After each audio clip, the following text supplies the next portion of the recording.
The American Civil War was the bloodiest conflict fought on American soil.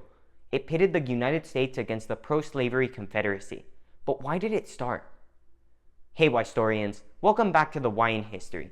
I'm your host, Alexander. In the early 1800s, the US was split between states that allowed slavery and states that didn't. By 1820, the number of free states and slave states in the United States was the same, but something threatened to upset that balance: Missouri. It asked to become a state, but the free states didn't really like that, because if Missouri, which allowed slavery at the time, was admitted, there would be more slave states than free states. Eventually, Maine also asked to join the US as a free state, resulting in the Missouri Compromise. Essentially, it established two things. One, Missouri and Maine would become states at the same time, and two, there could be no more slave states above the 36 degrees 30 minutes parallel. If you think that would only divide the country even more, then you're absolutely right. Following this, states would be added in pairs, but in 1850, another problem arose. Now, it was California who wanted to join the US as a free state. In order to get California admitted and tip the balance in favor of the free states, the Compromise of 1850 was struck. This compromise admitted California and created the New Mexico and Utah territories. Also, it came with a fugitive slave law, which allowed slave owners to reclaim their slaves, even if the slave had escaped into a free state.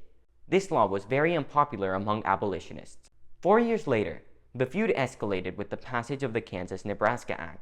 Essentially, the Kansas-Nebraska Act allowed the people of the Kansas and Nebraska territories to vote to be either a free state or a slave state. In practice, this threw the Missouri Compromise out the window, as both Kansas and Nebraska were north of the 36 degrees 30 minutes parallel. As soon as people from other states found out about this, they poured into Kansas, hoping to decide the fate of slavery in the territory.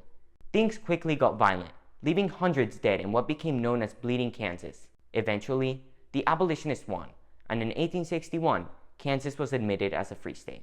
The situation was rapidly deteriorating, and after the Supreme Court ruled in Dred Scott versus Sandford that slaves were not citizens, tensions increased even more. This decision essentially enshrined slavery into the Constitution. In 1860, it was election time. There were a few pro-slavery candidates, which split the votes in the South, but in the North, there was a clear choice: Abraham Lincoln, a senator from Illinois who ran on the platform of putting an end to slavery's expansion. Even though Lincoln thought the federal government couldn't decide on the matter of slavery, the South panicked when he was declared the winner. On December 20th, 1860, South Carolina decided to secede from the United States, and soon, 10 other states followed. Together, they created a new country, the Confederate States of America. After it seceded, South Carolina wanted the federal government out of its capital, Charleston, but the US Army decided to stay at Fort Sumter, an island fortress close to the city. When Lincoln took office, it was apparent that he had inherited a crisis the likes of which the United States had never seen. He attempted to supply the fort, but that ended in failure. Neither side was backing down, and on April 12, 1861, South Carolina opened fire on Fort Sumter. Even though there were no deaths, the North surrendered the fort to the Confederacy. The attack on Fort Sumter marked the beginning of the American Civil War, which is, even to this day, the bloodiest conflict in American history. If you liked this video, make sure to hit the like button and remember to subscribe to my channel. Also, if you have any questions you want me to answer, leave them for me in the comments below. I'll see you in the next video.